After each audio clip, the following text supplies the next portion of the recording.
Tá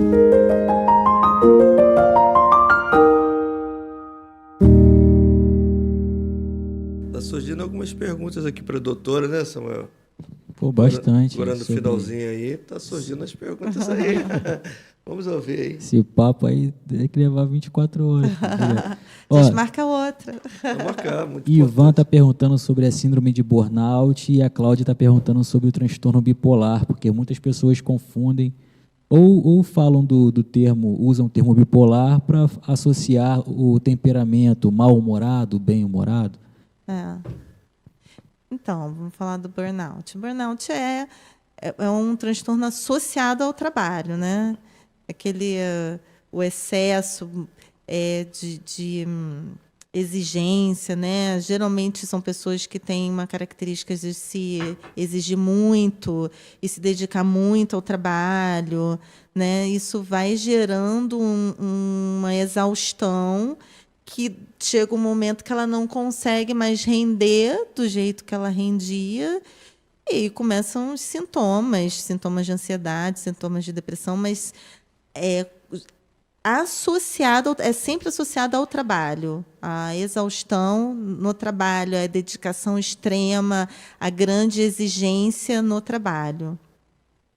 Eu pego muito bancário com isso.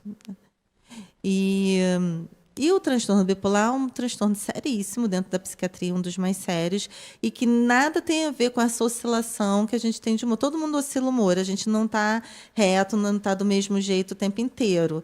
A gente reage de acordo com as situações, né? A gente, uma hora está mais feliz, uma hora ri de uma piada, outra hora está mais cansado, mais mal-humorado, assim, mas isso não é transtorno bipolar. O bipolar ele tem uma oscilação importante de humor, e aí tem dois grandes tipos, né, que é o bipolar tipo 1 e tipo 2. O tipo 1 é o mais grave, que ele oscila tanto para depressão, como ele pode fazer um quadro de euforia, e essa euforia pode ser extremamente grave, com sintomas psicóticos, de acordo com esse humor eufórico. Então, às vezes, são delírios de grandeza, em extremos, assim, de achar que é rei, que é presidente. Eu já atendi paciente que dizia que ela namorava o Alckmin era apaixonado por ela. De achar que é uma modelo famosa. Então, eu sempre brinco que esse é o estado de mania, né? Deve ser muito bom ser maníaco, né? Se achar lindo, maravilhoso, rico, poderoso, né? Mas são quadros, Muito às vezes, sério. muito graves, que a pessoa poxa. se coloca em risco, Muito né? sério. Em risco e às vezes hipersexualizado, né? Com uma atitude promíscua, que foi o caso daquela menina com o mendigo. Não sei se vocês O que aconteceu ali? ela estava num surto maníaco, hipersexualizada. Caramba. E aí, saiu com o mendigo, que ela foi. E aí, depois, quando a pessoa sai desse quadro, ela fica morrendo de vergonha do que aconteceu, porque está fora de si, tá? Né? Então, são quadros. Tem o bipolar tipo 2, que já não faz esse quadro de mania tão grave, a gente chama de hipomania. É aquela pessoa, a gente conhece um monte de hipomaníaco que a gente não sabe que é hipomaníaco. Aquela pessoa muito exuberante, aquela pessoa extremamente alegre, às vezes um tom a mais pode ser um hipomaníaco. E faz depressão ou hipomania. Então, é um transtorno dentro da psiquiatria bem grave.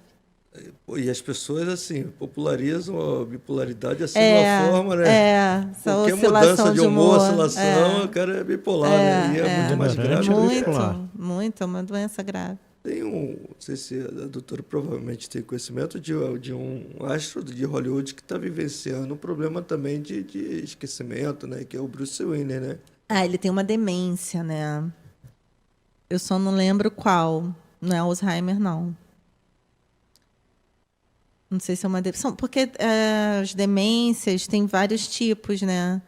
Tem o Alzheimer, que todo mundo conhece, tem a demência, pode ter a vascular, que é aquela pessoa que vai fazendo micro... frontotemporal. Frontotemporal, isso. São que fazem micro e frontotemporal altera muito humor, né? Porque essa região frontal dá muito, às vezes, de agressividade, que é o que ele tem. Ele conta, eu estava lendo acerca disso, ele conta que esqueceu da esposa, do casamento, e a esposa permaneceu do lado dele. Até a ex, né? A Demi Moore foi morar com eles para poder ajudar a cuidar. Muito legal. E a Demi Moore também teve problemas seríssimos de depressão, de por situações que ela vivenciou. Dependência química. Dependência química, por causa de situações muito difíceis que ela vivenciou, né? Então a gente volta para aquela pergunta, né, do público, né? Pois é, para você ver, não tem, né? Se bem que esses astros de Hollywood, eu acho que tem uma propensão maior. Né? As emoções deles são muito afloradas. Artistas, né? Artista em geral, ator, atriz, eles mexem muito com a emoção, né? Para poder atuar. Eles vivenciam também, né? Muito. Exatamente. Padrão. Exige, tem que ter uma aparência, né? É uma vida que não é fácil, não. É fácil a gente acha que é legal, mas dá continuidade, né? Não é fácil, não. Muito sério. Então a gente está aprendendo aqui hoje muitas coisas, né? Principalmente que a psiquiatria está muito mais perto do povo do que o povo imagina. Sim. Está muito mais acessível, né? As pessoas têm mais conhecimento, né, hoje. E os casos que são tratados são diversos. Sim, a maioria, né? A maioria. O mais grave dentro da psiquiatria é a esquizofrenia. Sim. Que mesmo assim, quando trata no início, né, se tem uma boa abordagem, há grandes chances daquela pessoa ter uma vida normal. Voltar ao estado normal, né? Conseguir trabalhar, conseguir funcionar na vida, né? E o toque? Toque é complicado. É um transtorno bem complicado também. Caracteriza-se por pensamentos intrusivos, né? São como se fossem pensamentos jogados na sua cabeça, que não tem nada a ver com o seu afeto, com o que você o que você pensa. São totalmente, a gente chama de ego-distônicos. Não tem a ver com você, com a sua vontade. Não tem a ver com a sua vontade. E de difícil controle. E aí a pessoa gasta um tempo, fica com uma exaustão muito grande para tirar aqueles pensamentos. Aqueles pensamentos dominam, que atrapalha a concentração, né? Atrapalha a vida da pessoa. E, em alguns casos, aí acabam fazendo alguma coisa ou mentalizando. Por exemplo, tem gente que, sei lá, dá 3 pulinhos, ou não pode encostar em alguma coisa, porque na cabeça aquela pessoa, com essas atitudes, vai neutralizar aqueles pensamentos. Por exemplo, o pensamento de que a mãe vai morrer fica vindo. Se eu tocar 3 vezes na mesa, eu estou neutralizando o pensamento, minha mãe não vai morrer. Isso é a compulsão, é a atitude, né, para neutralizar os pensamentos, esses pensamentos intrusivos. Quando é grave, assim, é bem difícil, né?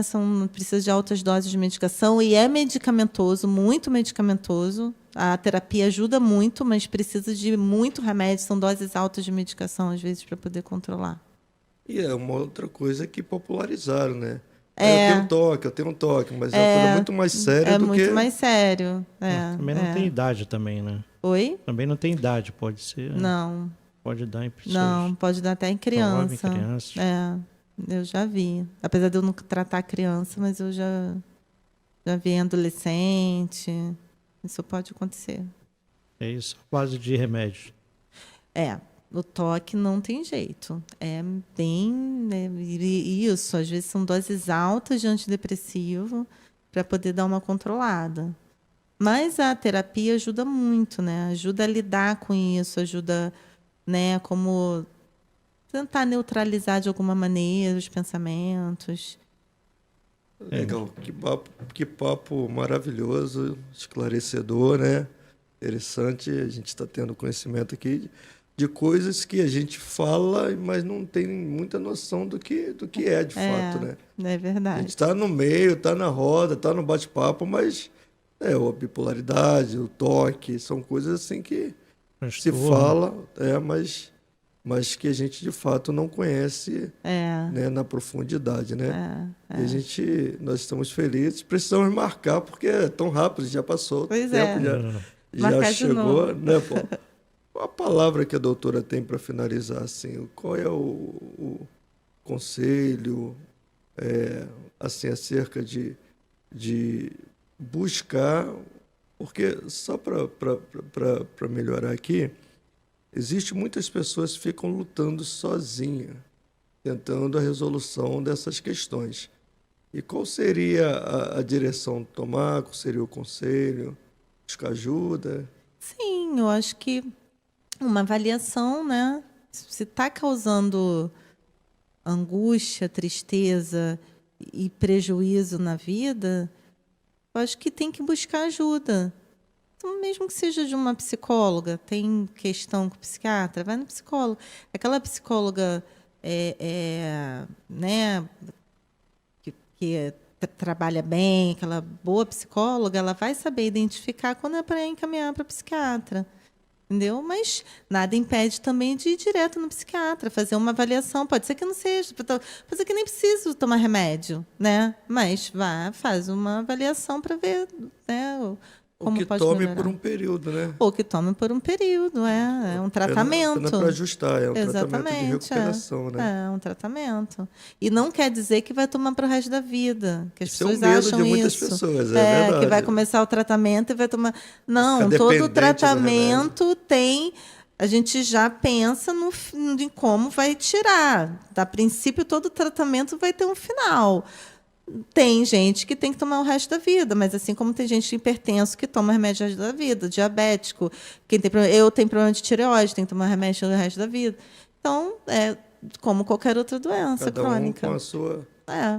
Com a sua... O importante é a pessoa ter uma boa qualidade de vida, é isso que é o foco, né? Qualidade de vida. Eu acho interessante a gente falar aqui, doutora, a busca do tratamento é muito importante, o perigo da automedicação e também o conhecimento, buscar o conhecimento acerca daquilo que está vivenciando. Exatamente. A leitura é importante, né? Conhecer o que é depressão, o que é ansiedade. Isso é importante. Eu acho que... Mas também não achar...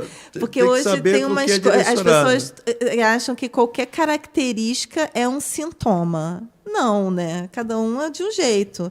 Não é porque a pessoa é mais quietinha, não gosta de ir para festa, que isso é um sintoma. Não, às vezes é uma característica. Hoje as pessoas estão querendo dar diagnóstico para tudo. Diagnóstico, nem tudo é sintoma e é diagnóstico, né? Cada um...